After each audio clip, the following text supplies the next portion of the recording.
શરીરમાં બીજી કેટલીક એવી તકલીફો થઈ છે આપણને જે સહન કરવી જરૂરી નથી, તો તે સમયમાં તાત્કાલિક વ્યક્તિએ વિવેકથી નિર્ણય લઈ કરી અને એના માટે યોગ્ય પગલાં ભરી લેવા જોઈએ. સહન કરો, સફળ બનો. મૂળ તો આપણા અંતરના ગુણને ખીલવવા માટે આ સૂત્ર છે. હું એક સાઉથની વાત યાદ કરાવું, શેર કરીએ આપણે બધા. સાઉથ, અમે હમણાં ચોમાસું કરીને આવ્યા છીએ, તો દક્ષિણમાં એક સંત થઈ ગયા. તમે કદાચ કન્યાકુમારી ગયા હો તો ત્યાં કને એ સંતનો સ્ટેચ્યુ છે. એક વિવેકાનંદનો સ્ટેચ્યુ છે અને બીજા ખડક પર એક સંતનો સ્ટેચ્યુ છે, બહુ જ મોટો. એ સંતનું નામ છે તિરુવલુવર. એમણે એક સરસ મજાનું તમિલ ભાષામાં ગ્રંથ લખ્યું છે જેનું નામ છે તિરુકુરુલ. ક્યારેક ક્યારેક સંતોના આપણે જીવન જોઈએ ને તો અજાયબી આપણને લાગે. આ સરસ મજાનો તમિલ ભાષામાં ગ્રંથ લખનાર સંત તિરુવલુવર, એમની પત્નીનું નામ હતું વાસુકી. પરણેલા સંત ન થઈ શકે? હું તમને પૂછું છું, પરણેલા સંત ન થઈ શકે? હા, પેન્ટ પહેરેલા માણસો સંત ન થઈ શકે? હા, બોલવામાં શું વાંધો છે? હા કે ના? હે, થઈ શકે.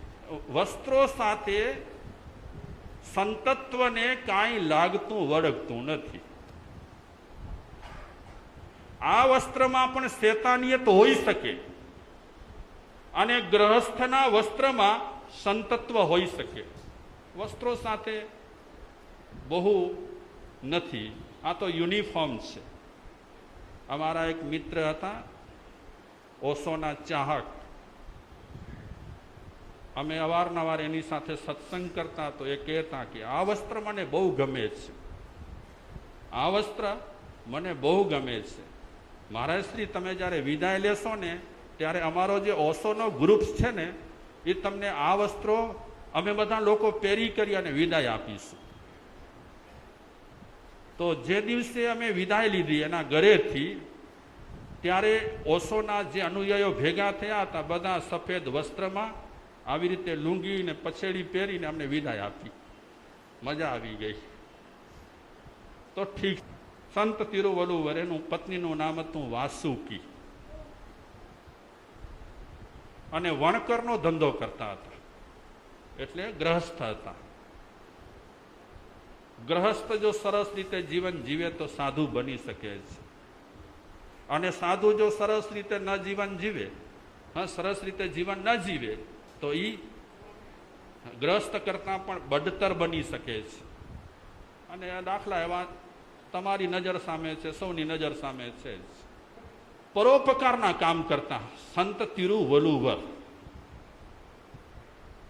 વણવાના ટાઈમે કપડાં વણતા હતા, વસ્ત્ર વણતા હતા, પણ ખપ પૂરતું વણતા હતા. દેખે કે આજે જીવન ગુજરાન ચાલે એટલું થઈ ગયું છે, તો બાકીનો સમય શું કરવું? બાકીનો સમય બચતો હતો. તો શું કરતા હતા એ સંત તિરુવલુવર? ગરીબો પાસે જાય, અનાથ લોકો પાસે જાય, બીમાર લોકો પાસે જાય અને એમને જરૂરી મદદ કરે. સમય મળતું હોય તો માણસને આવું કરવું જોઈએ. તમને તો સમય જ નથી મળતું, સવાલ જ નથી. હા, સવાલ જ ક્યાં છે? પણ સમય જેને મળે છે તેને સમય બચાવીને પણ ઘણી વખત શું કરવું જોઈએ? તમને મજા પડશે. મંદિરમાં જતા જે મજા નહીં પડે ને, તે આવી રીતે કોઈ ગરીબ પાસે જઈને જરૂરી મદદ કરશો, કોઈ અનાથ પાસે જઈને જરૂરી મદદ કરશો, તો તમને અહેસાસ થશે કે ખરેખર અમને આનંદ થયો અને એમ લાગ્યું કે ખરેખર ભગવાનની સેવા કરી થોડી. જિંદગીમાં આ પણ એક આનંદ લૂંટવા જેવો છે. સમય બચતો હોય તો ખટપટોથી જેટલા પર રહેવાય તેટલા પર રહેવા જેવું છે. સમય ન નીકળતો હોય, સમય આપણે કાઢી શકતા ન હોઈએ તો એક અઠવાડિયામાં થોડો સમય તો જરૂર એવો કાઢવા જેવો છે. પરોપકારના શક્ય તેટલા શક્તિ પ્રમાણે શું કરવાના? કામ કરવાના. જિંદગીનો આ એક આનંદ લૂંટવા માટેનો સરસમાં સરસ લાવો છે.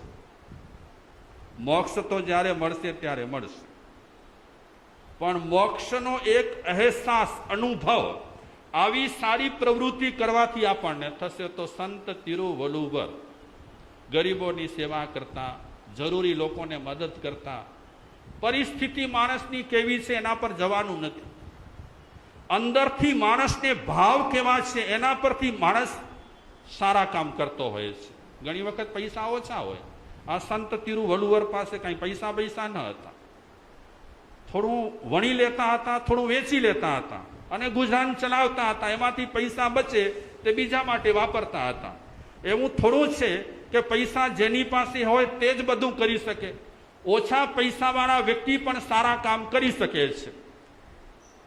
તો એમણે પોતાના શિષ્યોને, અનુયાયીઓને એક વાત કરી હતી કે હું મરી જાઉં ત્યારે મારા શરીરને તમે દફનાવજો નહીં.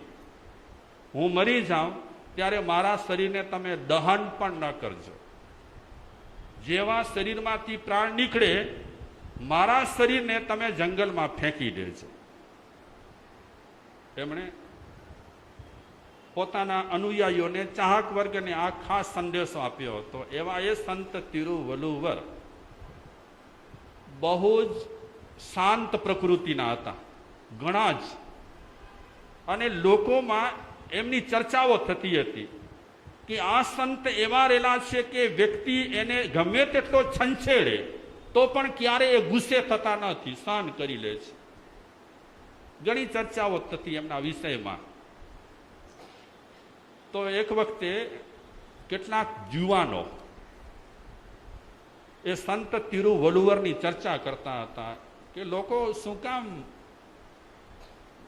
આવું બધું એમના વિશે કહેતા હશે કે ગુસ્સે ન થાય ને, સહન કરી લે ને, છંછેડાય નહીં ને, આવું શું કામ લોકો એમના વિશે કહેતા હશે. એ સંત તિરુવલ્લુવર એટલે આપણા જેવા જ માણસને અંતે તો શું છંછેડાય નહીં. એક જુવાન છોકરાએ બીજા છોકરાઓને કીધું કે હું સંત તિરુવલ્લુવરને ન છંછેડું તો તમે મને ભૂલી જજો. સંત તિરુવલ્લુવરને હું ખરેખર રીતે છંછેડીશ. અને એ જુવાન છોકરો ચેલેન્જ ફેંકી સંત તિરુવલ્લુવર પાસે આવ્યો. એમનો નિયમ હતો સંત તિરુવલ્લુવર અને એની પત્ની વાસુકીનો કે ઘરમાં કોઈ પણ વ્યક્તિ પ્રવેશ કરે તો પહેલા એને આદર આપવો, એને સત્કારવો. આમાં તો પૈસા બેસે નહીં ને. હા, પણ આવું હવે આપણાથી થતું નથી. બોલો, કેટલા અભિમાની થઈ ગયા છીએ આપણે, કેટલા છકી ગયા છીએ. મન જ નથી થતું માણસ સાથે થોડો ગરોબો કેળવવાનો. સ્વાર્થ દેખાય તો ગરોબો કેળવીએ, દેખીએ કે આમાં કસ પાણી નથી તો બસ કાંઈ નહીં. એટલા આપણે કેવા બની ગયા? હા, સ્વાર્થી થઈ ગયા. તો જેવો જુવાન સંત તિરુવલ્લુવરના ઘરમાં દાખલ થયો કે એમણે આવકાર આપ્યો, પતિ પત્નીએ બેસાડ્યો, પ્રેમથી બેઠો પેલો ભાઈ. સંત તિરુવલ્લુવરને તોછડી ભાષામાં, નફ્ફટ ભાષામાં પૂછે છે, શું કરો છો ધંધો? સંત કહે છે, બસ આ વણકરનો કામકાજ ચાલે છે. વણકરનું કામ કરો છો તમે? શું બનાવો છો બતાવો તો ત્યારે જ એક શાલ વણી હતી, સરસ મજાની. કારણ કે એમના મનમાં એક એવો સંકલ્પ હતો કે મારી પાસે જે વ્યક્તિઓ આ વસ્ત્ર શાલ ખરીદે છે એ ભગવાન જ છે, તો ક્યારે પણ કોઈની સાથે વસ્તુ દેવામાં છેતરપિંડી કરવી નહીં. હવે આવા લોકો માટે મોક્ષ નજીક કે દૂર? હે હે નજીક કે દૂર? નજીક. કે માણસ આવે તો એને માલ સારો આપવો, ખરાબ માલ ક્યારે ના આપવો. તો સરસ મજાની એક શાલ એ જુવાનના હાથમાં આપી કે આ શાલ હમણાં જ વણી છે. ઠીક ઠીક, કેટલી કિંમત? સંતે કિંમત બતાવી અને જે થતી હતી 2 રૂપિયા કે રૂપિયો. છંછેડવા આવ્યો હતો, ખરીદવા નતો આવ્યો. શાલ ખોલી આડી અવડી જોઈ અને એના 2 કટકા કરી નાખ્યા છોકરાએ. કોઈને છંછેડવું હોય તો ઊંધા ચાલવું પડે, અને એમાં આપણે એક્સપર્ટ થઈ ગયા છીએ. હા, બહુ હોશિયાર. 2 ટુકડા કરી નાખ્યા. હવે કિંમત કેટલી? 1 રૂપિયો. 2ના 4 ટુકડા કર્યા. હવે કિંમત કેટલી? કે 8 આના. 8ના 12 ટુકડા કર્યા. હવે કિંમત કેટલી? કે 4 આના. એના ટુકડા ટુકડા ટુકડા કરી નાખ્યા. હવે કે હવે હું આ માલ તમને ના આપું. હવે આની કિંમત જ નથી. શું થઈ ગયા? ચીંથરા કહીએ ને આપણે, ચીંથરા થઈ ગયા. આ ચીંથરાની કાંઈ કિંમત હું કહી ના શકું. આપી દો મને, આપી દો. એ ચીંથરા બધા આપી દો. જુવાને એ ચીંથરા તિરુવલ્લુવરના મોઢા પર ફેંક્યા. ગુસ્સો આવે કે ના આવે? આવે કે ના આવે? એક શાલના ટુકડા ટુકડા કરી નાખ્યા અને એમાં વળી મોઢા પર ફેંકી. એ જુવાન તોછડાઈમાં પૂછે છે, હવે આ ટુકડાના શું કરશો?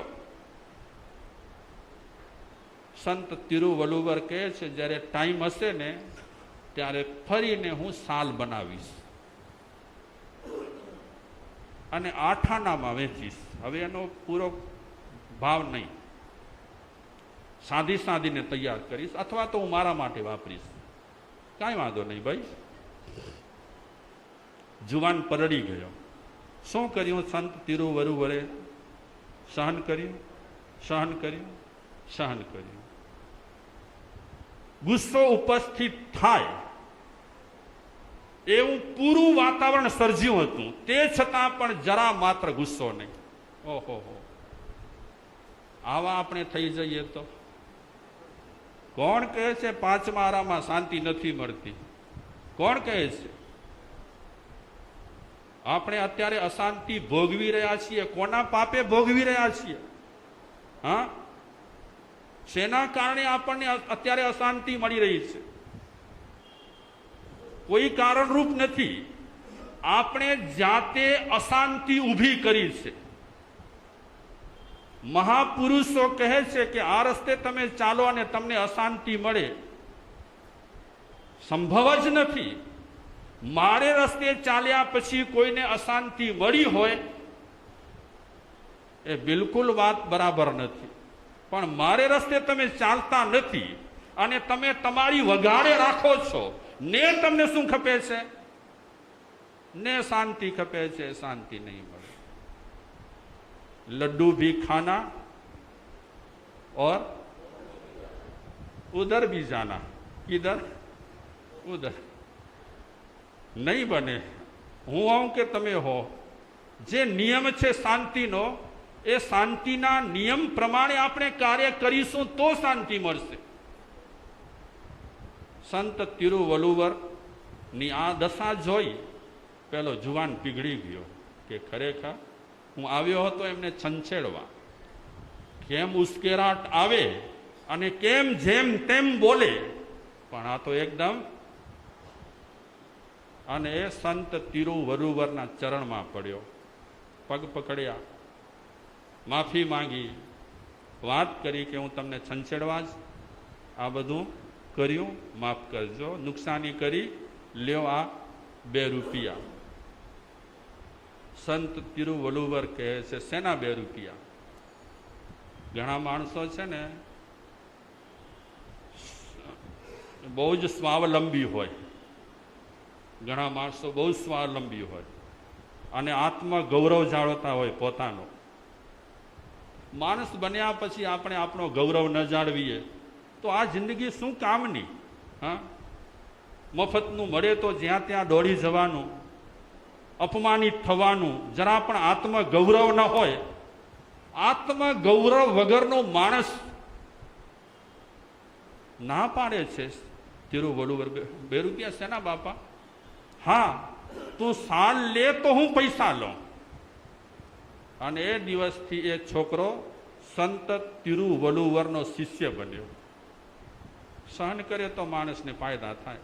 અગર જો ઝઘડો કર્યો હોત તો, સંત તિરુવલુવર આ જુવાન સાથે જો ઝઘડો કર્યો હોત તો સાલ પણ જાત, બદનામ પણ થાત, લોહી પણ ઉકળત અને બીજું ઘણું ઘણું થાત. તો એ સંત તિરુવલુવર આજે ભારતમાં કન્યાકુમારીના મુખ્ય સ્થાન પર એમની સ્ટેચ્યુ એટલો મોટો છે, પણ એની કથા પણ એટલી મોટી છે. આજે પહેલો મુદ્દો ચર્ચી, આવતીકાલે આપણે કદાચ બીજા મુદ્દા પર જઈએ.